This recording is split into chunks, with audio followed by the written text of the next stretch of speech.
Hi friends, today we will see how to create the Spring Boot application and we can connect with the Spring Boot application with the H2 database. Okay, so already we are aware I think. So last video I have posted this one, how to create the Spring Boot applications. So one more time I can explain here.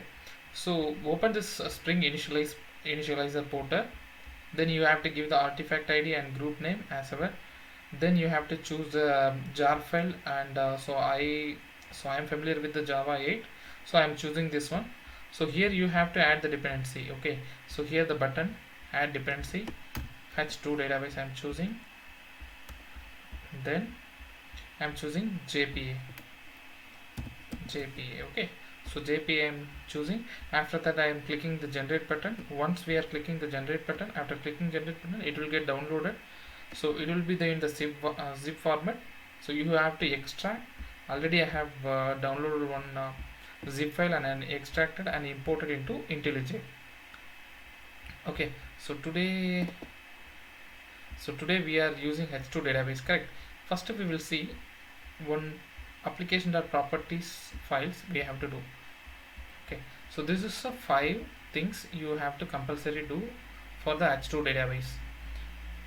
So this is place I have given for my so you can give your path also. Then it is a driver name, username and password and h2 connect. Okay, then normally in the Spring or Spring Boot application we have some structure.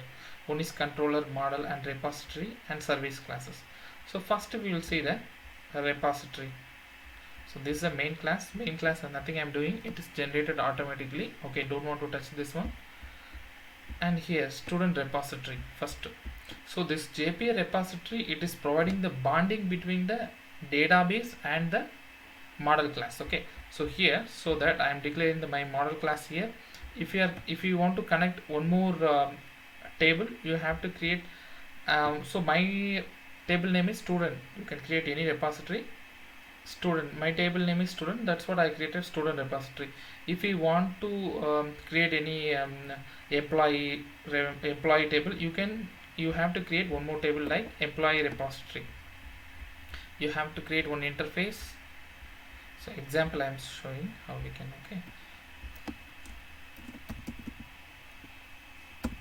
Okay, employee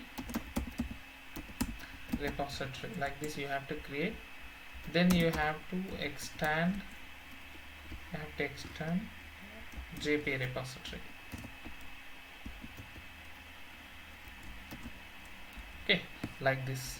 So then you have to give your class name and what is the primary key type. So as of now I'm not needed this one, I'm removing this. Okay, so here you can see this is a model class name or table name, entity name. This is a what is the primary type, ID will be long type. Okay, so that I am using this one. Okay, control S I am giving. Then we can see the model class. So this student object I declare as a table. Okay, so here this is a primary key, ID and first name and last name and country. So here I am using the camel case, first name. Okay, N is capital letter. In database you have to give first underscore name. Okay, it is curly braces if you are providing this table and entity. Okay, so then we can check controller part. So controller part wherever. Okay, so it is coming from the postman request or it is coming from the UI request. First it will come to hit in the controller part. Here one small example, we can save the object. This student object, it is coming from postman. Okay, let us assume this coming from postman. This ID is auto increment. Then we are only having first name and last name and country. So this one we are receiving from the postman. Okay, so the first it is hitting this call, then it is going to the service service layer. Then here repository. Okay, JPA repositories, it is providing the inbuilt methods, actually save, remove, find by, find all, these methods and all. I am using the save operation because I am doing the save operation. I am using the save method. Okay, so I am consuming the student object, the first name and last name and country, then I'm submitting this data into repository. Okay, we can check it. So already this server is running. Okay, one more time. So I did some changes, correct? So I will start it in normal mode. It will not take much time. Okay, so in between we check our Postman.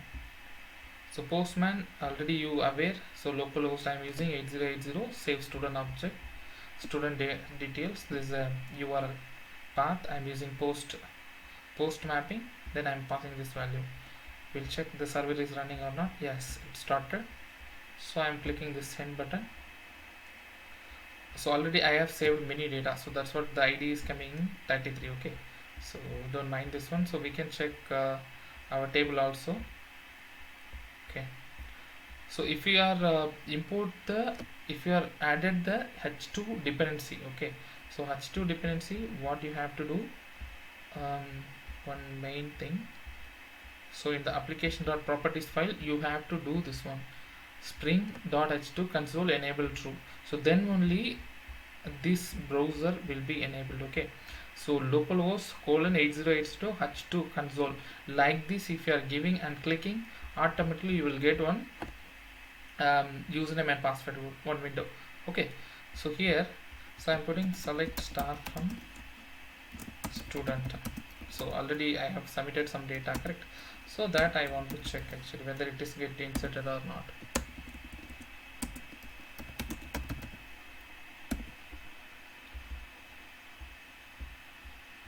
Oh, see, like this window will become. Okay, so every time I have restarted, okay, again this window will be coming like this. So here I'm giving connect select star from student.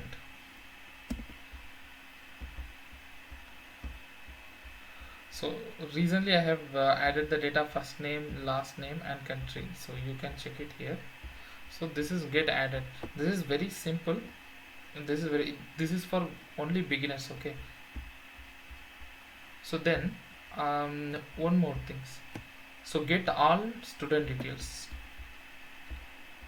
So how many maybe I have stored only two values only, two records only. You the find all method, it will bring the two values.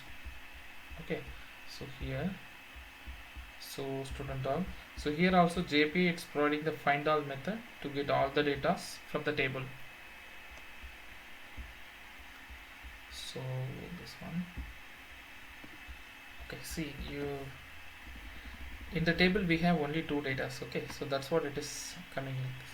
Okay, so next, find by ID. We have written find by ID method. Okay, so this one we are consuming in the request param. Request param we are consuming, then we are passing this ID into find by ID. So here the repository, the return type is optional actually. So you can see public abstract optional student find by ID. So that then we have to put this condition, we have to set it. So we can use bean utils also, copy properties. So I am using like this. Okay, so we can check that method also. So already one, no, recently we have added 33, I think. We'll check it. Yes, we got it. Okay, that's all my friends. If you want, I can share this code also. This is very basic example I'm showing. Whoever it is beginner, it may be helpful, I'm thinking. So if you are like this video, please subscribe and click the like button. And if you want to post any other concept, you can add it in the comment, so I can next video it may possible I can post that one. Thank you.